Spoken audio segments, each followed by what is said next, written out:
आप अगर ये चाहते हो कि आप एस्ट्रोलॉजी के अंदर आओ और उसमें आपको प्रॉपर सिस्टम पता लगे कि कैसे प्रेडिक्शन दे सकते हैं, और साथ ही साथ आप ये चाहते हो कि अगर कल तो आपके 12-9-12 समझाओ सबसे पहले तो ये बड़ा मैंने आपसे सुना कि एक बार ये 12/12 आ गया तो साइंटिफिक एस्ट्रोलॉजी सिस्टम तो इससे भी ईजी है इसको याद करना। तो कोई पर्सन सिर्फ इसको याद करके साइंटिफिक एस्ट्रोलॉजी सिस्टम को कर ले and he will become a professional astrologer without fail. तो जनरल जो एस्ट्रोलॉजर्स हैं वो बोल देते हैं भाई लगन मेष राशि का है, आपका मेष लगन है तो आप तो गुस्से वाले होंगे।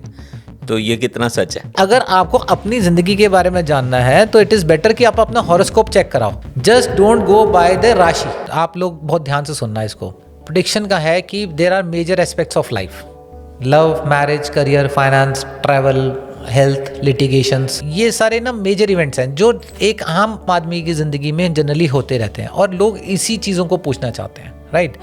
तो उन सब के एक सेट ऑफ फॉर्मूलाज हैं, सिंपल फॉर्मूलाज।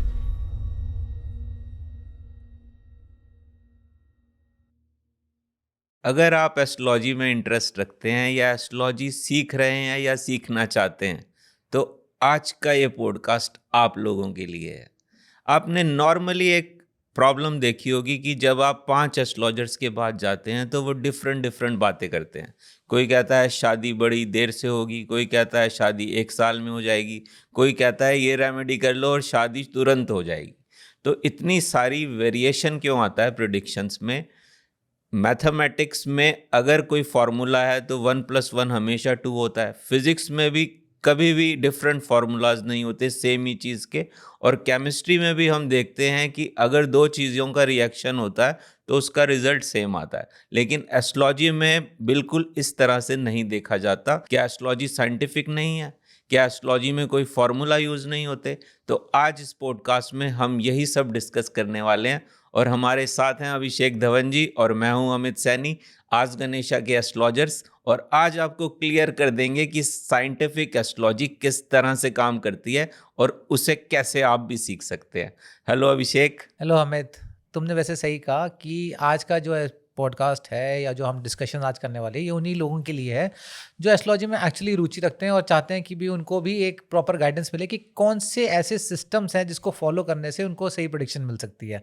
क्योंकि जो एस्ट्रोलॉजर्स हैं, अब जो जनरली लोग पब्लिक जहाँ जाती है वहाँ पे क्या उनको वेरिएशन बहुत ज़्यादा मिलती है। कोई कुछ कह रहा है, कोई कुछ कह रहा है, कोई साइंटिफिक सिस्टम है ही नहीं उनके पास बताने के लिए। और अगर साइंटिफिक सिस्टम नहीं है तो फिर प्रेडिक्शन कैसे सही निकलेगी? अब देखो अभिषेक, एक बात बताता हूँ कि हमारे पास वो साइंटिफिक सिस्टम आ गया, लकीली कह सकता हूँ मैं, कि हमने वो सीख लिया था 20 साल पहले। जब हमने सीखा तो हमें सरप्राइज हुआ था कि यार प्रेडिक्शन इतनी सिंपल हो सकती हैं और ऐसे कैलकुलेशन करके इतनी आसानी से निकाली जा सकती है। और हमने एक साथ भी काम करने का तभी डिसाइड किया था। हाँ, ये बात तो सही है। क्योंकि हो क्या रहा था, याद है जब हमने जो नॉर्मल ज्योतिष, जैसे हम प्राचीन ज्योतिष कहते हैं, वो सीखी थी, 3-3 4-4 घंटे लगे हुए हैं प्रेडिक्शन देने में, निकालने में, और फिर मैं कुछ कह रहा हूँ और आपके रिजल्ट कुछ और निकल रहे हैं, है ना? सही बात है। तो वो सब को जब हमने साइंटिफिक एस्ट्रोलॉजी सिस्टम को शुरू किया समझना, और जब उसके प्रेडिक्शन निकलने लगी वो भी within few seconds, as well as कि जो मैंने प्रेडिक्ट किया वही आपके प्रेडिक्ट निकल रहा है, और वही जो स्टूडेंट्स बाकी लोग भी सीख रहे थे उन सबकी प्रेडिक्शन भी वही निकल रही थी। ये कमाल था पहली बार। Very true. लेकिन देखो उस समय पे, अभी भी जैसे अब आज की डेट में आप साइंटिफिक एस्ट्रोलॉजी की क्लासेस आप ले रहे हो, है ना? लेकिन बेसिक एस्ट्रोलॉजी और वो सारा जो जनरल एस्ट्रोलॉजी है वो सीखना तो तब भी ज़रूरी है ना? हाँ, बेसिक एस्ट्रोलॉजी के बगैर तो आप साइंटिफिक एस्ट्रोलॉजी नहीं सीख सकते, क्योंकि देखो बेस तो बेस ही है, ठीक है ना? बट बेसिक में भी कितना पार्ट बेसिक सीखना है वो इंपॉर्टेंट है। ऐसे तो कहने के लिए बेसिक में बहुत कुछ है, और उसके बाद वो लोग जो एडवांस करते हैं उसी बेसिक को ही थोड़ा सा बड़ा चढ़ा के बोलते हैं, उसको एडवांस बोल देते हैं, मगर वो एडवांस भी एक्चुअली बेसिक ही है। तो वो बेसिक की बात करते हैं आज, क्योंकि हमारे यूजर भी वही सुनना चाहते हैं, है ना? बेसिक एस्ट्रोलॉजी के बारे में बेसिक एस्ट्रोलॉजी से स्टार्ट करते हैं कि क्या क्या चीज़ें ऐसी हैं जो सीखनी चाहिए स्टार्टिंग में। अच्छा, बेसिक एस्ट्रोलॉजी अगर बात करें, अगर एस्ट्रोलॉजी में आना है जिसको भी, मतलब आप अगर ये चाहते हो कि आप एस्ट्रोलॉजी के अंदर आओ और उसमें आपको प्रॉपर सिस्टम पता लगे कि कैसे प्रेडिक्शन दे सकते हैं, और साथ ही साथ आप ये चाहते हो कि अगर कल को आप चाहते हो कि आपने कोई अपना काम शुरू करना है एज अ एस्ट्रोलॉजर, एक जो आप प्रॉपर गाइडेंस देने वाला, और उससे आप अपने एक प्रोफेशनल इनकम बनाना चाहते हो, तो ये आपको बहुत इंपॉर्टेंट है ये जानना कि सिस्टम क्या है, कि बेसिक एस्ट्रोलॉजी क्या होती है और एक्चुअली साइंटिफिक एस्ट्रोलॉजी उसमें साथ में क्या काम करती है, ताकि आप एक अच्छी प्रेडिक्शन दे सको और साथ ही साथ प्रॉपर गाइडेंस दे सको जिसपे आपको फुल कॉन्फिडेंस हो। तो आपके 12-9-12 समझाओ सबसे पहले, तो ये बड़ा मैंने आपसे सुना है 12-9-12। हाँ, ये ना सही कह रहे हैं यार, 12-9-12 ना, मैं आपको ऐसे ही बताऊं, मैंने एक अपना एक ना शॉर्टकट बना रखा है इस चीज का। देखो, अगर आपको कोई चीज समझनी है, उसका एक शॉर्ट फॉर्म अगर मिल जाए तो आप उस चीज को आसानी से याद कर सकते। तो मैंने एक सिस्टम बनाया है जिस विच इज कॉल्ड 12-9-12, 12-9-12। अब 12-9-12 क्या है? 12 इज 12 राशियां, 9 प्लैनेट्स और 12 हाउसेस। ये 3 चीजें जो मेन है, 12 राशियां, 9 प्लैनेट्स और 12 हाउसेस। अगर ये 3 चीजें आपने सही से रट ली, और मैं बताऊं ज्योतिष में रटने वाला काम सिर्फ इतना ही है, इनके बारे में थोड़ा थोड़ा आपको अगर पता लग गया, हर एक के सिर्फ 5-5 सिग्निफिकेंसेस भी आपको पता है, तो आपको ये समझ लो बेसिक एस्ट्रोलॉजी का आप 90% कर लिए। और मजे की बात कि एक बार ये 12-9-12 आ गया तो साइंटिफिक एस्ट्रोलॉजी सिस्टम तो इससे भी ईजी है इसको याद करना। तो कोई पर्सन सिर्फ इसको याद करके साइंटिफिक एस्ट्रोलॉजी सिस्टम को कर ले and he will become a professional astrologer without fail. तो सबसे पहले इसमें डिटेल में ही जाएंगे आज, क्योंकि इस पॉडकास्ट में मैं चाहता हूं कि जो बिल्कुल फ्रेश है ना, उसके लिए बात करेंगे। तो 12-9-12 क्या होते हैं? 12 राशियां आपने बताई, ठीक है, तो 12 राशियों की बात करते हैं। राशि क्या होती है और 12 राशियों की डिफरेंट डिफरेंट करेक्टरिस्टिक्स हैं, मतलब इसको जान के मिलेगा क्या? देखो, मैं आपको बताता हूँ, अगर आप हिस्ट्री में जानना चाहते हो एस्ट्रोलॉजी की और ज्योतिष में क्या क्या चीज़ें, किस ऋषि ने क्या लिखा था, तो आप ना 1 घंटे का पॉडकास्ट क्या, आप पूरी ज़िंदगी लगा दो, ख़त्म नहीं हो सकती। बट हम आज की डेट में अगर देखा जाए तो एक प्रैक्टिकल लाइफ जी रहे हैं। We have limited time, we have limited resources, और साथ ही साथ में मेन बात यह है कि हम उन चीज़ों पे काम करें ना जो एक्चुअली आज की डेट में मैटर करती हैं। अगर मैं आपको हिस्ट्री में पीछे ले जाऊं और सारा समझा भी दूं, it is not going to be of much use to you. भाई किसी के भी इतने काम नहीं आने वाली, ठीक है, कुछ लोगों को इंटरेस्ट होता है तो उसके लिए इंटरनेट पढ़ा है, जो मर्जी जाके पढ़ लो, जो मर्जी देख लो और जितनी मर्जी डेप्थ में चले जाओ। बट प्रैक्टिकल यूज़ में अगर सिर्फ बात करूं तो आपको सिर्फ इतना जानने की ज़रूरत है कि 12-9-12 में 12 जो साइंस हैं, वो हम 12 साइंस कौन से होते हैं और वो उनके क्या सिग्निफिकेंस है, ठीक है ना।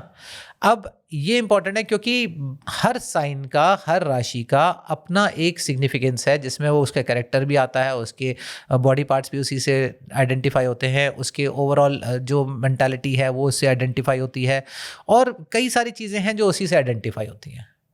तो सिर्फ बेसिक कैरेक्टरिस्टिक्स अगर आपको पता लग गए, अब फॉर एग्जांपल जैसे हम मेष राशि की बात कर लेते हैं, है ना। मेष राशि में अगर हम उसको देखें तो वो जितने भी लोगों का अगर हम कहते हैं कि राशि जो है उसमें एक ना एग्रेशन है, वो मंगल की राशि है, उसमें एक एग्रेशन होता है। तो अब मेष राशि कहीं फॉल कर रही है आपकी जिस हाउस में, तो वहाँ पे थोड़ा सा एग्रेशन वो लेके आएगी।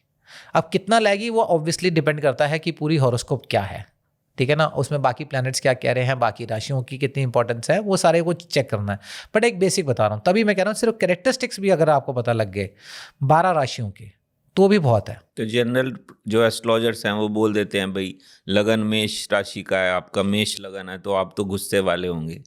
तो ये कितना सच है? देखो, एक है कि बैक हैंड कैरेक्टरिस्टिक्स, ठीक है ना। बैक हैंड कैरेक्टरिस्टिक्स क्या है कि फर्स्ट हाउस में अगर मेष राशि है तो कहीं ना कहीं उसमें एक स्ट्रेंथ या फिर एक एग्रेशन। अब स्ट्रेंथ को एग्रेशन में बदलते हुए टाइम नहीं लगता, डिपेंड करता है कि आपकी बाकी के प्लैनेट्स क्या आइडेंटिफाई कर रहे हैं, कौन से हाउसेस को वो रिप्रेजेंट कर रहे हैं। मान लो अगर वो एग्रेशन के हाउसेस को आइडेंटिफाई कर रहे हैं और एग्रेशन उसमें लेके आ रहे हैं, तो और अगर मेष राशि का होगा लगन, तो उस लगन वाले को एग्रेशन मीन राशि वाले से ज़्यादा आएगा। तो मतलब नेचर पता चल जाता है एक तरह से। राशियों का अगर हमें पता हो कैरेक्टरिस्टिक्स, तो हमें नेचर पता चल जाएगा ये किस तरह का नेचर है। जैसे कर्क राशि का हम मानते हैं इमोशनल राशि है ना, पानी तत्व है, उसमें ज़्यादा जल तत्व है, तो इसलिए इमोशंस हैं, भावुक जल्दी हो जाते हैं।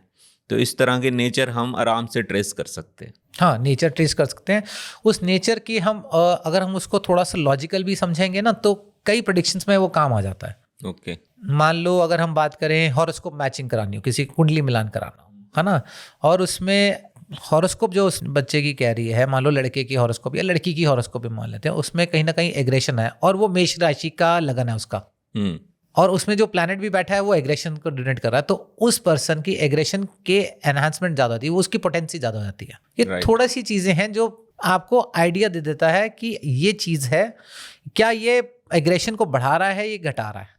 मान लो ये भी हो सकता है कि मेष राशि का लगन है और साथ ही साथ उसमें जो है चंद्रमा बैठा है, और चंद्रमा बहुत पैसिव है, उसमें वो बहुत लविंग वाला है, जो हम साइंटिफिक एस्ट्रोलॉजी में देखते हैं कि भी 5वां घर को बहुत ज़्यादा रिप्रेजेंट कर रहा है, 9वें घर को बहुत ज़्यादा रिप्रेजेंट कर रहा है। अगर वो कर रहा है और मेष में है तो उस पर्सन की स्ट्रेंथ ज़्यादा होगी, बट वो हो सकता है एग्रेशन की तरफ ना हो। वो स्ट्रेंथ होगा, उसमें एक एनर्जी होगी, उसमें करेज होगा, बट वो एग्रेशन नहीं होगा। तो आपको एक कैरेक्टरिस्टिक से पता लग जाता है कि ओवरऑल उस हॉरोस्कोप में उसकी क्या टेंडेंसी है। तो इसलिए बेसिक्स में अगर आप 12 राशियों की बात करें तो हम मेष से शुरू होते हैं और मीन तक जाती है ना। हर एक के अपने अपने थोड़े थोड़े कैरेक्टरिस्टिक्स हैं, उन्हीं को ही याद करना है, इससे ज़्यादा आपको याद करने की ज़रूरत ही नहीं है। तो इन्हीं राशियों को प्लैनेट्स के साथ कनेक्ट कर दिया जाता है, क्योंकि राशियों के लॉर्ड होते हैं प्लैनेट्स। आप ये देखो ना कि जैसे आप उस दिन बात कर रहे थे जब आपने एक क्लाइंट की हॉरोस्कोप देखी थी, तो आप ये कह रहे थे ना कि देखो ये कहने को तो है कि एग्रेसिव है, बट ये उसी टाइम एकदम से ठीक भी हो जाता है। तो वो आप बताओ कि कैसे था? कि उसके जो कॉम्बिनेशन थे एकदम कूल डाउन होने के पूरी कुंडली में मैक्सिमम प्लैनेट्स में दिखाई दे रहे थे। तो वो देखकर हमने वही साइंटिफिक एस्ट्रोलॉजी को यूज़ किया था, क्योंकि प्रेडिक्शन तो वही निकाल के देगा ना आप। नहीं तो जिसने बाकी अगर जनरल पराशरी एस्ट्रोलॉजी की अगर हम बात करें तो अब उसमें तो जिसने भी देखी उन्हें कहा ये तो बहुत जी गुस्से वाला होगा, ये तो मारपीट कर देगा। और कहते हैं यार गुस्सा आता है, बट वो इट इज़ जस्ट मोमेंटरली, आया और चला गया। क्यों? क्योंकि बाकी की जो प्लैनेट्स हैं वो बहुत अच्छा बता रहे हैं। तो 12 राशियां जो हैं वो मेष से स्टार्ट होती हैं और मीन तक चलती हैं, आपने कहा। तो अगर 12 राशियों की बात करूं तो कौन कौन सी 12 राशियां अगर इंग्लिश में देखें तो एरीज, टॉरस, जेमिनी, कैंसर, लियो, वर्गो, लिब्रा हो गया, और लिब्रा के बाद आपका स्कॉर्पियो, फिर सेजिटेरियस, फिर उसके बाद कैप्रिकॉर्न, एक्वेरियस और आपका पाइसेस।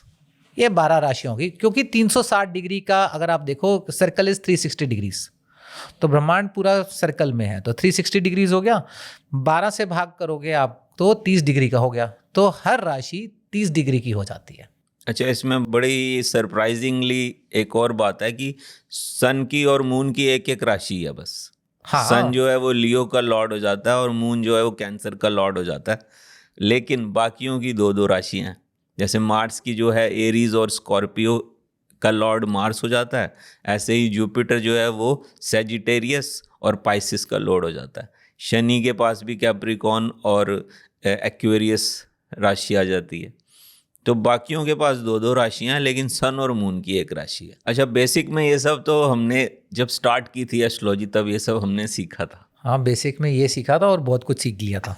इसके अलावा तो फिर हाउसेज आ जाते हैं। हाँ, फिर हाउसेज आ गए, क्योंकि देखो ना 12 तो राशियां के आपने पढ़ लिया, फिर 9 प्लैनेट्स हो गए आपके। प्लैनेट्स में राहु केतु हम प्लैनेट ले लेते हैं, जबकि वो छाया ग्रह है। हम शुरू करते हैं तो दशा के हिसाब से अगर चले तो Ketu Venus Sun, Moon Mars Rahu, Jupiter Saturn Mercury, तो ये 9 प्लैनेट्स आपके उसमें सारे आ जाते हैं। और ये दशा का क्रम भी यही है, केतु से शुरू होती है और जाके ये मरकरी पे ख़त्म होती है ना।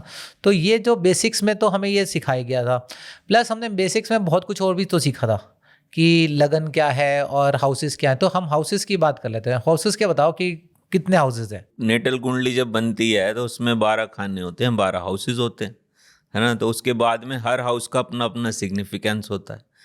तो पूरी ज़िंदगी जो है वो उन 12 खानों में बांट दी जाती है।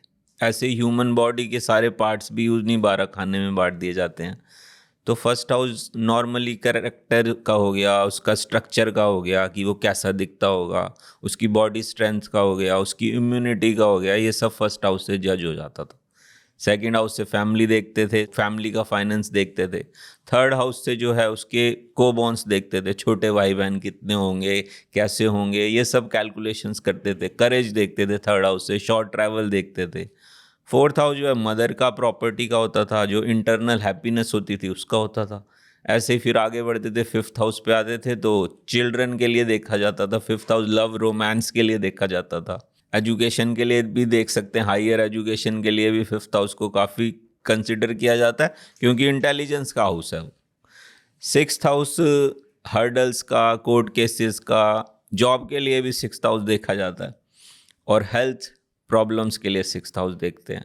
ऐसे ही फिर 7th हाउस पे आते थे, वहाँ पर फिर मैरिटल कंपैटिबिलिटी के लिए, क्योंकि वो स्पाउस का हाउस है, बिजनेस भी वहाँ से देखते हैं और सेक्सुअल पार्ट्स भी वहाँ से देखते हैं। बहुत सारी चीज़ें हर हाउस से डिफरेंट काफ़ी सारी चीज़ें देखते हैं। फिर हमने धीरे धीरे ये सीखा ही था, क्योंकि जैसे डिक्शनरी भी उठाते हैं हम एस्ट्रोलॉजी की, तो आप देखोगे कि हर एक कंपोनेंट जो है, हर एक चीज़ जो है, वो किसी न किसी प्लैनेट या राशि से कनेक्ट कर दी गई, या फिर हाउस से, हाँ, या फिर हाउस से, है ना। वैसे एक बात अगर देखें तो साइंटिफिक एस्ट्रोलॉजी में सबसे ज़्यादा हमारा क्या हाउसेस ज़्यादा यूज़ होते हैं ना, हम इंपॉर्टेंस हाउसेस को ज़्यादा देते हैं। बिल्कुल, क्योंकि सारी लाइफ ही हाउसेस में बांटी हुई है ना उन्होंने, सारी चीज़ें हाउसेस से रिप्रेजेंट हो रही हैं, और उसके बाद फिर प्लैनेट्स और राशि, हर चीज़ इम्पॉर्टेंट है। हाँ, बट मेजरली अगर हम देखें, मेजरली 70% जो ज्योतिष टिकी है वो हाउसेस पे टिकी है। कौन सा भाव, है ना, कौन सा भाव क्या रिप्रेजेंट कर रहा है और कौन सा भाव आपकी कुंडली में एक्टिव है उस टाइम पे, है ना। उसके बाद आपके प्लैनेट्स हो गए, और उसके बाद सबसे लीस्ट में आता है राशियां। और जबकि अगर आप देखो, मजे की बात तो ये है कि जो जनरल एस्ट्रोलॉजी है, जो प्राचीन एस्ट्रोलॉजी है, उसमें वो राशियों पे ही बात करते रहते हैं, है ना, जिसकी अगर देखा जाए कि value in prediction part is very less.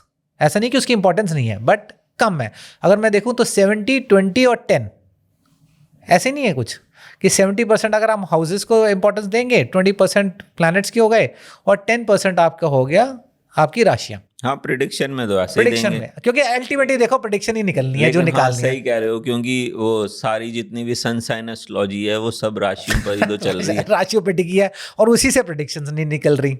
और वो 2026 ये भी तो सब राशियों पे चल रहा है कि आपकी राशि ये है तो ये प्रिडिक्शन होगी। हाँ, तो देखो 10% वाली जो बात है वो एक्चुअली यही है, that is why it is more generalised. भाई लोग जो राशियों पे प्रेडिक्शंस दे रहे हैं, आप यूट्यूब पे भी सुनते हो, आप बहुत सारी मैगजीन्स उठा लेते हो, उसमें भी राशि प्रेडिक्शंस हैं। इनके इनफैक्ट ऐसा नहीं है, हमारी वेबसाइट पे भी राशि प्रेडिक्शन है, but that is more generalised. देखो हमने वहाँ पे स्पेशली डिस्क्लेमर, देखो अगर हमने तभी तो दिया है कि अगर आपको अपनी ज़िंदगी के बारे में जानना है तो इट इज़ बेटर कि आप अपना हॉरोस्कोप चेक कराओ। Just don't go by the राशि, कि राशि ये है उसी की प्रेडिक्शन ले ली, भाई 2026 अब ऐसे जाएगा, 2027 ऐसे जाएगा, ये सब तो बस टाइम पास करने वाली बातें हैं। अभिषेक भाई, बात भी सच है ना, आप देखो ना कितने करोड़ों लोग हैं, राशियाँ 12 हैं, तो एक ही राशि में कितने करोड़ लोग आ जाते हैं। सबकी प्रेडिक्शन सेम हो भी नहीं सकती, क्योंकि हर इंसान यूनिक पैदा हुआ है, उसके कर्मा डिफरेंट है, उसका पार्ट डिफरेंट है, और उसके साथ होने वाले इवेंट्स भी डिफरेंट होने वाले हैं। तो राशि बेस्ड एस्ट्रोलॉजी तो हम अब बहुत पीछे छोड़ा है। मतलब हमने शुरू में ही जब हमने साइंटिफिक एस्ट्रोलॉजी सिस्टम सीख लिया था तो राशि बेस्ड प्रेडिक्शन तो बंद ही हो गई एक तरह से। नहीं तो पहले कितनी मैगजीन्स और सारे टीवी प्रोग्राम, अच्छा उस टाइम पे ये यूट्यूब वगैरह पे कहाँ था इतना कुछ, ये सब चीजें थी ही नहीं। हाँ, नहीं, यूट्यूब था ही नहीं उस टाइम जब हमने स्टार्ट किया, तो यूट्यूब तो बहुत बाद हाँ में भी आया। होगा तो, बट हम कब आया था यूट्यूब, मुझे ध्यान नहीं है, बट वे बैक लाइक देखो ना, उस टाइम पे हम लोग मैगजीन्स कितनी खरीदते थे शुरू में, और बुक्स भी खरीद ली, किसी की बुक पता लगी उसको खरीद लिया, और वो राशियों पे ही चल रही होती थी मेजॉरिटी ऑफ द टाइम्स, है ना। तो या फिर वो चल रही होती थी कि ये प्लैनेट यहाँ से शिफ्ट हो गया इस राशि में, अच्छा बात भी वही करते थे, प्लैनेट इस राशि से उठ के इस राशि में चला गया, हाँ उसकी प्रेडिक्शन कितनी निकल आएगी। 70% रोल तो आपके हाउसेस के कॉम्बिनेशंस का ही है, कौन सा प्लैनेट कौन से हाउसेस को रिप्रेजेंट कर रहा है, और उसमें आपको यही चेक करना है कि कैसे जो कोई भी इवेंट है उसके क्या कॉम्बिनेशंस हैं हाउसेस के, क्योंकि combination of houses gives the result, right, है ना। ये लोग मिस कर रहे हैं, और मुझे तो ये समझ नहीं आता कि इतना इजी सिस्टम है तो फॉलो करने में लोगों को दिक्कत क्या है। उसका एक रीज़न है वो क्या? मिस क्यों होता है, क्योंकि ना लोग जो हैं वो बेसिक एस्ट्रोलॉजी को ही पढ़ाकर उन्हें ये फील कराते हैं कि प्रेडिक्शन इससे निकलेगी। क्योंकि आप देखो, बेसिक एस्ट्रोलॉजी में 12 राशियां पढ़ा दी, 9 प्लैनेट्स पढ़ा दिए, 12 हाउसेस पढ़ा दिए, उनके सिग्निफिकेंसेस समझा दिए, दशा समझा दी, और अब उन्हें ये फील दे दी कि प्रेडिक्शन निकाल लो इससे, जबकि आप भी जानते हो कि एक्चुअल प्रेडिक्शन वहाँ से निकलनी ही नहीं है। हाँ नहीं निकलनी। अभी पीछे ही क्या हुआ था, एक मेरे नोन टू है, उन्होंने भी ज्योतिष सीखी थी, है ना, तो उन्होंने वही बेसिक एस्ट्रोलॉजी और उसके बाद एडवांस एस्ट्रोलॉजी, मतलब उसी बेसिक को एलॉबरेटेड में एडवांस, तो मैं तो उसको बेसिक ही मानता हूँ, है ना। तो उन्होंने वो भी सीखी हुई थी कि इसमें ये ग्रह अगर इस वाली राशि में बैठा है तो इसके ये रिजल्ट होंगे, और अगर ये योग बना रहा है, ये आपकी क्या कहते हैं इस प्लैनेट की वजह से ये अपने रेट्रोग्रेड में चला गया है तो उसके ये रिजल्ट हो जाएंगे, या ये उच्च का हो गया है तो इसके ये रिजल्ट हो जाएंगे, है ना। अब आप समझो कि भाई वो उन्होंने सब पढ़ रखी, अब वो वैसे ही हेल्थी डिस्कशन कभी कभी हो जाती है, तो उन्होंने हॉरोस्कोप दिखा, मैं कहा यार ये हॉरोस्कोप में ना ऐसा नहीं है, ये ना इसकी प्रेडिक्शन ये निकलती है। कह रहे नहीं, अगर आप देखो तो इसमें तो गुरु ऐसा बैठा है और इसकी दृष्टि यहाँ पड़ रही है और ये अपना उच्च का भी है, तो ये तो ऐसा होना नहीं चाहिए। मैं कहा रुक जाओ, एक ही चीज़ करते हैं, कुछ नहीं, मैंने एक दिन का टाइम एक दिन बदल दिया उसमें, मान लो 12 तारीख थी, शायद मैंने 13 तारीख कर दी। अब उस 13 तारीख को भी उस टाइम पे सेम हॉरोस्कोप, गुरु उच्च का ही, वही लगन, वही सारे प्लैनेट्स बाकी के सारे वहीं पे। और चांस की बात है कि जो मून 2.25 दिन में बदलता है अपनी राशि को, अब 2.25 दिन तक वो मतलब एक सेम राशि में रहना चाहिए, तो वो मून भी वहीं पे था, है ना। मैंने उसको बिना बताए मैंने एक दिन आगे कर दिया हॉरोस्कोप, अब 12 के 13 कर दिया। मैं कहा आप ठीक कह रहे हो, इसमें देखो ना ये अगर ऐसा है, मगर ये ऐसा नहीं होना चाहिए। हाँ, मैं कहा जी भाई साहब एक बात बताओ, ये ना आप वो उस दिन का चार्ट नहीं देख रहे, ये एक दिन बाद का देख रहे हो। कह रहे नहीं, ये तो वही प्लैनेट वही है। मैं कहा है तो वही, क्योंकि 2.25 दिन तक ऑलमोस्ट सेम ही रहने वाला है। सही बात है। अनलेस अनटिल कोई प्लैनेट बिल्कुल वर्ज पे हो चेंज होने के, बिल्कुल वर्ज पे हो, अदरवाइज तो नहीं। मैं कहा यही प्रॉब्लम है। अच्छा, अब जब थोड़ा सा डेप्थ ये पॉइंट कंफ्यूज हो गए, हाँ कंफ्यूज हो गए। अब जब डेप्थ में बोल दो ना थोड़ा सा ये बात, नहीं फिर तो नमाज भी देखना चाहिए। फिर मैं कहा जी पहले तो नमाज वगैरह कुछ नहीं आ रहा था रोल, पहले तो आ रहा था सिर्फ लगन कुंडली देख रहे थे और बता रहे थे। अब क्या है कि नमाज भी देखो, फिर सप्तांश भी देखो, फिर दशांश भी देखो, फिर तो सारे देखो, फिर तो बहुत सारे हैं, फिर अष्टक वर्ग भी लगाओ, षडाष्टक वर्ग भी लगाओ, सब लगाओ। अच्छा, एक चीज़ और भी है, एडवांस्ड एस्ट्रोलॉजी में आ जाती हैं ये सारी चीज़ें जो अभी वर्ड्स यूज़ करे कि सारे डिविजनल चार्ट्स, हाँ सारे डिविजनल चार्ट्स और बाकी डिविजनल चार्ट्स बिल्कुल ठीक है। फिर अष्टक वर्गा भी आ गया उसमें, षडबल भी आ गए उसमें, है ना, एक्सॉल्टेशन, डेबिलिटेशन, ये सब तो चलो बेसिक में ही कवर कर लेते हैं, ठीक है। लेकिन ये सब कुछ लगाने के बाद भी एस्ट्रोलॉजर कंफ्यूज्ड है, प्रेडिक्शन निकल नहीं रही। हाँ वो तो है ही। अब मैंने उस दिन ना बैठ के एक बार ना पहले शुरू में मैंने ये आइडेंटिफाई किया था कि मिनिमम की बात कर रहा हूँ, उसके बाद का नंबर्स तो मैंने कोई खुद नहीं निकाल पाया। 17 स्टेप्स आपको चाहिए एक प्रेडिक्शन को निकालने के लिए, जिसमें आप डिविजनल चार्ट्स की भी सारी कैलकुलेशन देखोगे, वर्ग वगैरह सारा कुछ देखोगे, आप रेट्रोग्रेशन और आप डेबिलिटेशन, एक्सॉल्टेशन, मूल त्रिकोण, ये सब चीज़ें दशा में, फिर उसका हर चीज़ को अगर देखा जाए तो 17 इंपॉर्टेंट वाले जो मतलब जो एक्चुअली आप गिन सकते हो वो, उसके अलावा तो कितने ही हैं। फिर तो कई लोग तो ये कहते हैं ये 64वां लगन है, 57वां लगन है, वो उसकी तो बातें ही भूल जाओ, है ना। इतना ज़्यादा कॉम्प्लिकेटेड है कि आप ये मान के चलो कि 17 चीज़ें, रूल्स को अप्लाई करना और उसके बाद प्रेडिक्शन निकालनी कितनी डिफ़िकल्ट है। प्लस वो 17 के 17 एग्जैक्ट प्रिंसिपल्स जब आप दूसरी हॉरोस्कोप पे लगाते हो तो उस पर वो रिपीटेबल रिजल्ट्स नहीं देता। तो 17 स्टेप्स करने के बाद भी प्रेडिक्शन निकलती है? कहाँ निकलती है, मैं वही तो बता रहा हूँ कि रिपीटेबल तो है नहीं और रेप्लिकेबल भी नहीं है। आप 17 स्टेप्स तो हर समय मिस करोगे, कोई ना कोई स्टेप तो मिस होगा ही होगा। प्लस दूसरा ये बात है कि हर एक के रिजल्ट्स भी अलग अलग निकलते हैं। तभी क्या होता है कि अगर आप देखो राष्ट्रीय एस्ट्रोलॉजर्स के ही स्टूडेंट्स को उठा लेना, मैं तो ये कह रहा हूँ कोई किसी भी इंस्टीट्यूट के राष्ट्रीय एस्ट्रोलॉजर्स को उठा लेना और उनसे कहना कि भी ये हॉरोस्कोप है और सबको अलग अलग बता देना, सब अपनी अपनी ही प्रेडिक्शन निकालेंगे, सेम टू द पॉइंट कोई प्रेडिक्शन नहीं निकालने। तो हम लोगों के साथ भी तो यही हो रहा था, जब हमने सारी पराशरी सीख ली, एडवांस कर लिया सारा, आचार्य बन गए हम दोनों, लेकिन उसके बाद जब प्रेडिक्शन करते थे और सेम चार्ट आता था तो आप कुछ कहते थे, मैं कुछ कहता था। सबसे बड़ी प्रॉब्लम हम दोनों के साथ यही आ रही थी। फिर हमें लगा कि भाई ये कैसे एस्ट्रोलॉजी का सिस्टम ही फेल हो रहा है। देखो मेरे को अभी भी याद है कि एक तो हम दोनों डिस्कशन करते थे, मैं ना कई बार क्लासेस के बाहर ना बैठ जाता था, जैसे क्लास खत्म हुई तो हमारा एक ग्रुप बन गया था 8-10 लोगों का, तो हम लोग बैठ के ना वैसे ही, क्योंकि लंच टाइम के टाइम होता था उस टाइम पे, तो हम लोग अपना लंच वंच जो लाते थे आपस में बैठ जाते थे। तो वहाँ पे कोई भी पर्सन किसी की भी हॉरोस्कोप ले आता था और उस पर डिस्कशन हो रही थी। यू वोंट बिलीव कि 10 के 10 की ही प्रेडिक्शन अलग होती थी। मैं कुछ कर रहा होता था, कोई कुछ कर रहा, और जिसने ज़्यादा 3-4 मिनट बोल दिया ना, हाँ यार तेरे को आता है भाई, content is not the importance ना, कि आप 3-4 मिनट बोल गए या 5 मिनट बोल गए, 15 मिनट बोल गए, 1 घंटा बोल गए इसी चीज़ पे भी, मैंने ये योग भी लगा दिया, वो योग भी लगा दिया, इसके बारे में बोल दिया, उसके बारे में बोल दिया। वो आपको इन्फॉर्मेशन है, बट क्या इन्फॉर्मेशन वो अप्लाई हो रही है ढंग से? नहीं हो रही। प्रेडिक्शन निकल रही है कि प्रेडिक्शन तो निकल नहीं रही। तो हमें लगता था यार हाँ यार इसकी वजह से, यार इसको ज़्यादा पता है, हमें नहीं पता। बट देखा जाए तो ओवरऑल वो प्रेडिक्शन तो निकल ही नहीं रही ना, वो तो सिर्फ बातें हैं। सही बात है। मेरे बैच में भी ऐसे ही था। मेरे बैच में मेरे साथ ना ज़्यादा एजिड लोग थे, अच्छा, है ना। उसमें एक आईएएस ऑफिसर भी था जो मेरे साथ में बैठता था। हाँ, वो आईएएस ऑफिसर थे। तो जब हम डिस्कस करते थे तो यही सारी चीज़ें डिस्कस होती थी कि भाई सारी फार्मूलाज लगा लिए, सब कुछ कर लिया, बट प्रिडिक्शन सबकी डिफरेंट। तो ये समझ नहीं आया मेरे को भी बहुत समय तक। फिर हमने कहा इस तरह काम नहीं चलेगा, कुछ नई चीज़ ढूंढनी पड़ेगी जो एक्चुअली साइंटिफिक हो। अरे वो मुझे ना इससे एक बात याद आ गई। हम लोग ना लंच टाइम में बैठे थे, सेकंड क्लास अभी होनी थी, तो हम बैठे थे, हमने ना वो एक हॉरोस्कोप को चेक करा और सबने अपने प्रेडिक्शन निकाल के दे दी। और उसके मज़े की बात, नेक्स्ट क्लास जब हुई तो सर ने कहा कि चल कोई हॉरोस्कोप बताओ, तो हमने वही लगा दी, सर की प्रेडिक्शन कुछ और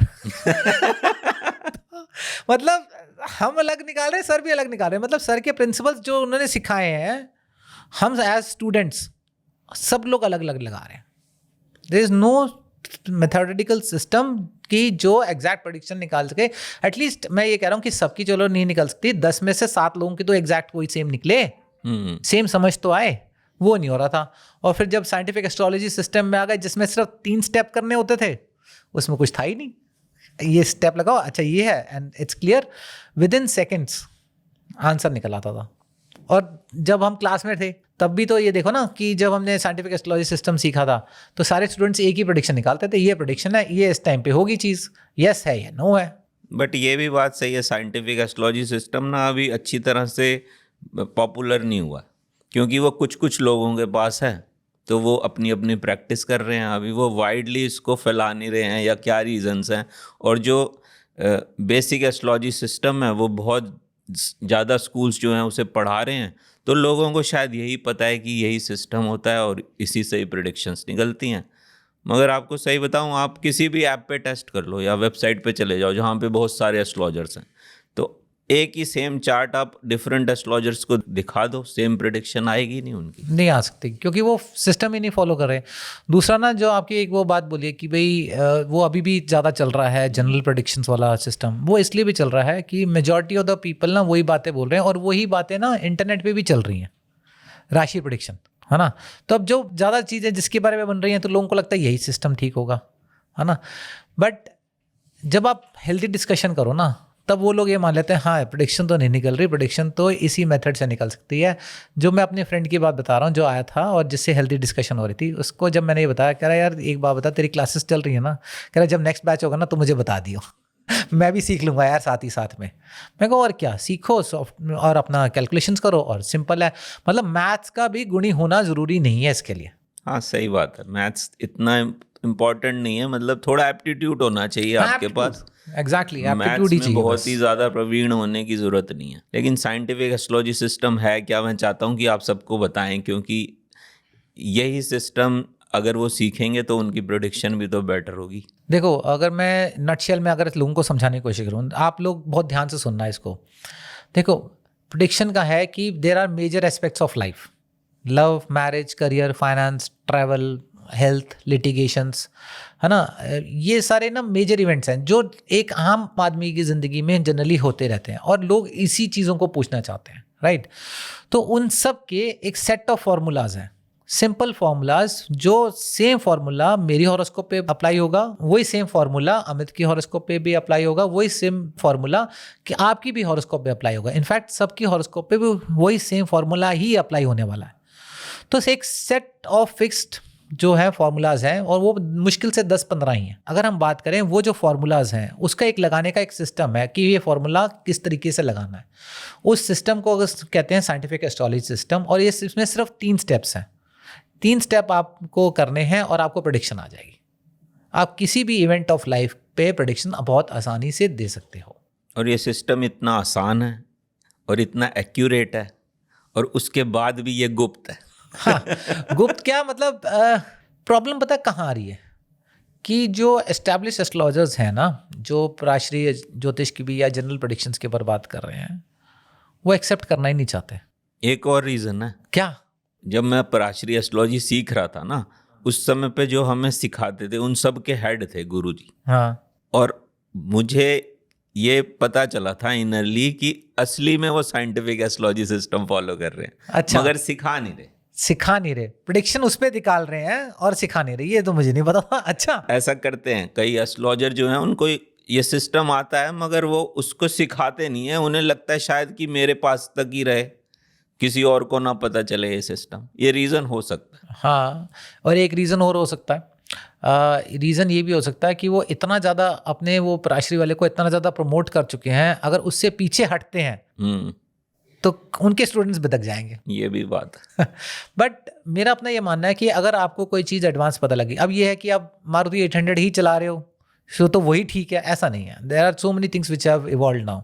अब ईवीज आ गई हैं, ईवीज बेटर हैं, और लोगों को एक्सेप्टेंस धीरे धीरे हो रही है। अब अगर हम उसकी बात करें कि पहले हम ऑटोमेटिक कार्स की, पहले लोगों को लगता था गियर वाली गाड़ी ठीक होनी चाहिए, और लोगों को एक इनिबिशन थी, यार ऑटोमेटिक तो ये बेकार होती है, इसमें इसकी माइलेज ठीक नहीं है, या इसमें खर्चा बहुत होता है। बट आज की डेट में 90% of the people are using automatic, क्योंकि वो चीज़ ही अच्छी है।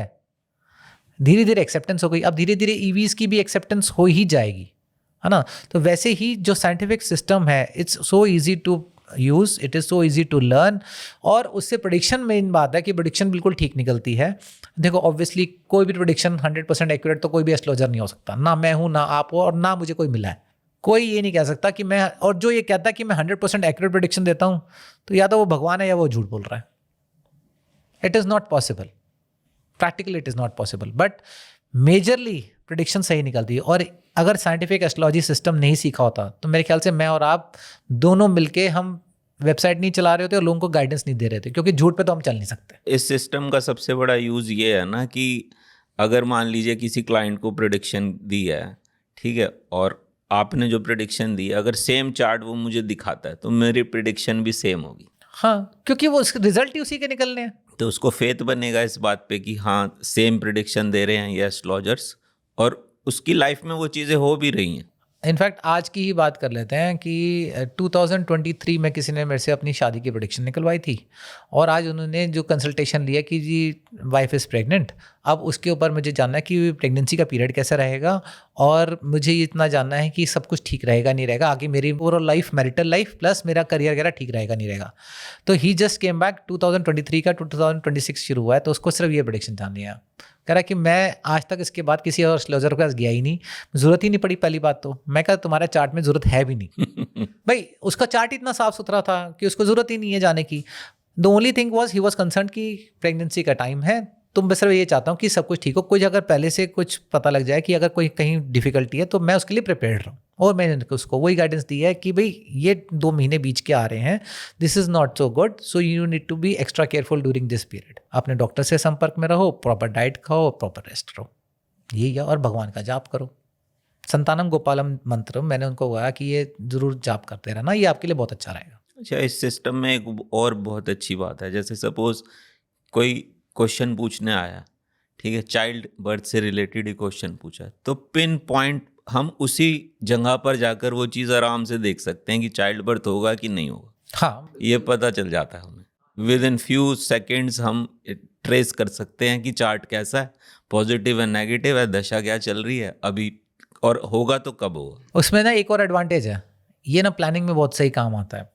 अब पीछे ये ऐसी हुआ था कि किसी ने प्रेडिक्शन ली, तो मैंने उसको ये कहा कि आपका ना टाइम अभी ठीक चल रहा है for conceiving and all, but अभी मत करना। उनका क्वेश्चन था कि क्यों भाई, अभी तो हम प्लान भी अभी कर रहे हैं। मैं कहा इसलिए क्योंकि अब इसमें लॉजिक है कि अगले 9 मंथ्स भी इंपॉर्टेंट है ना। अब वो 9 मंथ्स में मुझे दिख रहा था कि अगले 2 महीने बाद 4 महीना का पीरियड बहुत वर्स्ट है फॉर हेल्थ, और वो मेंटेनेंस ऑफ प्रेगनेंसी के लिए भी ठीक नहीं है। तो इस टाइम पे कंसीव करके अपने आप को दिक्कत में क्यों डालना। उसके बाद मैंने उनको कहा कि मैंने कहा अब इसके बाद का जो टाइम आएगा ये वाला टाइम ठीक है, बिकॉज उसमें 10-11 महीने आपको ठीक मिल रहे हैं वो प्रेगनेंसी को मैच्योर करने के लिए। तो वो लॉजिक आप बहुत आसानी से निकाल सकते हो साइंटिफिक एस्ट्रोलॉजी सिस्टम से। जो बाकी दूसरे प्राचीन एस्ट्रोलॉजी में नहीं निकलती, क्योंकि उसमें इफरेंट बाटी इतना नहीं जा रहा है, ये भी हो सकता है, ऐसा भी हो सकता है, ये ट्रांजिट बदल गया तो ये हो जाएगा, वो हर थोड़ी देर में तो ट्रांजिट बदल के आया, 5 ग्रह इकट्ठे हो जाएंगे तो ये हो जाएगा। भाई क्यों, ग्रहण आ गया एक तो ग्रहण को भी इतना ज़्यादा बना देते हैं उसमें। भाई दशा अगर अच्छी चल रही है तो ठीक ही रहेगा। अच्छा अभिषेक भाई, एक और बात है, मुझे ये सिस्टम बहुत अच्छा लगता है। एक तो पिन पॉइंट करके हम ये बता पाते हैं कि भाई कितने % मार्क्स आएंगे। एजुकेशन में तो एरिया में हम कि कौन सा एजुकेशन एरिया सही होगा, और प्रश्न कुंडली अगर लगा ली तो उससे तो एकदम सटीक जवाब आ जाता है। हाँ ये तो खैर है ना, शादी अच्छी चलेगी नहीं चलेगी, डिवोर्स होगा नहीं होगा, ये सब आराम से निकल जाता है। करियर में प्रमोशन कब होगी, जॉब छूटेगी नहीं छूटेगी, जॉब में बॉस बेइज्जती करेगा कि नहीं करेगा, ये तक पता चल जाता है। देखो अगर हम बात करें ना, प्रश्न कुंडली की ही बात कर लेते हैं। देखो वो सबसे बड़ा टूल तो वही है। इन केस उस किस केस में वो सबसे बड़ा टूल है, इन केस अगर डेट ऑफ बर्थ नहीं पता या टाइम ऑफ बर्थ नहीं कंफर्म, तो उससे प्रेडिक्शन निकल आती है बिल्कुल ठीक। प्लस एक एडवांटेज हो रहा है, कई ऐसे सारे क्वेश्चंस होते हैं जिसको आप हॉरोस्कोप से नहीं देख के बता सकते, जबकि एस्ट्रोलॉजर्स ट्राई बड़ा करते हैं कि वो कैसे ना कैसे घुमा के आंसर दे दें। अब किसी का क्वेश्चन ना, मान लो कि भाई मेरे को प्रॉपर्टी खरीदनी है और ये 3 चॉइसेस हैं, ये वाला घर है, ये वाला घर है, ये वाला घर है, ये 3 चॉइसेस हैं, मैं कौन सा लूँ, या इतने सारे फ्लैट्स अवेलेबल हैं, उसमें से मेरे पास ये 3-4 मेरे को ये ठीक लग रहे हैं, आप बताओ कि कौन सा है। अब वो आपकी जो नेटल हॉरोस्कोप यानी कि आपकी खुद की जन्म कुंडली है, उससे तो नहीं निकल सकता, नहीं निकल सकता, क्योंकि इट्स नॉट प्रैक्टिकली पॉसिबल, क्योंकि आप उसमें से कौन सा निकाल लोगे। क्योंकि अगर नेटल हॉरोस्कोप प्रॉमिस कर रही होगी तो आप ये तो निकाल लोगे कि हाँ प्रॉपर्टी खरीदेगा, लेकिन कौन सी खरीदेगा या कौन सी बेटर है उसके लिए, है ना। तो हम जब प्रश्न लगाते हैं तो हम तीनों के लिए अलग अलग प्रश्न लगाया, और उसमें से जिसका चार्ट अच्छा आ रहा है तो उसको सिंपल बता दिया कि ये है। और सबसे मजे की बात तो ये है कि उसने क्वेश्चन पूछा और उसी टाइम इंस्टेंट आंसर दे दिया कि ये अच्छा है, ये अच्छा नहीं है, ये अच्छा है। So faster results, accurate results and better guidance, ये तीनों चीज़ें आपको अगर देखा जाए तो 3 स्टेप साइंटिफिक मेथड से ही निकल सकती है, दूसरे सिस्टम से निकल ही नहीं सकती। अब जो लोग इंटरेस्ट रखते हैं और जो थोड़ा बहुत एस्ट्रोलॉजी को जानते हैं या नहीं भी जानते हैं, तो वो सिस्टम ये सीखना चाहते हैं, तो कितने टाइम में सिखा रहे हो आप ये सिस्टम? देखो अगर सीखने वाला हो, मैं तो 12 क्लासेस में सिखा सकता हूँ। ओके, सिर्फ 12 क्लासेस में, beginner to a pro level. Alternate days पे क्लासेस अगर हो, 1 से 1.5 घंटे की क्लासेस जो मैंने पीछे करके दिया हुआ है, basic plus scientific astrology system, दोनों का combination in 12 classes it can be done. उसके बाद डिस्कशन के लिए तो देखो वी आर ऑलवेज ओपन, है ना, किसी को कोई डिस्कशन करना है तो ये है। और एक बार जब आ जाती है, मगर सेल्फ प्रैक्टिस इज इम्पॉर्टेंट। देखो मैं आपको सिखा सकता हूँ, समझा सकता हूँ, बट अगर आप उसको प्रैक्टिस ही नहीं कर रहे हो तो you tend to lose out. शुरू में जिसने ढंग से 1-1.5 महीना प्रैक्टिस कर ली, फिर वो नहीं भूलता। इट्स लाइक जैसे साइकिल चलाना सीखा है, एक बार आपने साइकिल ढंग से चलाना सीख लिया तो फिर आप जिंदगी भर नहीं भूलते उसको। तो ये सिस्टम है accurate predictive system, scientific system, जो आप सीख सकते हो। askganesha.com पर आप अपनी रिक्वेस्ट भेजिए, व्हाट्सएप पे कनेक्ट कीजिए, एस्ट्रोलॉजर से बात करिए कि ये सिस्टम आप भी किस तरह से सीख सकते हो। और आपकी किसी भी तरह की कोई भी क्वेरी है, लाइफ से रिलेटेड कोई भी क्वेश्चन है, तो askganesha.com पर आइए, आपके क्वेश्चन का आपको सही जवाब मिलेगा बिना किसी कंफ्यूजन के साथ। Thank you so much. Thank you Abhishek. Thank you. और हाँ, एक और बात, हम इस पॉडकास्ट के डिस्क्रिप्शन में एक लिंक दे देंगे, उस लिंक पे आप जाके फॉर्म फिल कर सकते हैं। अपनी जो लोग इसको सीखना चाहते हैं, अपनी जो है रिक्वेस्ट प्लेस कर सकते हैं कि हाँ you are interested into it, तो हम आपसे कांटेक्ट कर लेंगे, हमारी टीम आपको रीच आउट कर लेगी और बता भी देगी कि कब से क्लासेस शुरू हैं और आप उसको कैसे सीख सकते हो। Thank you.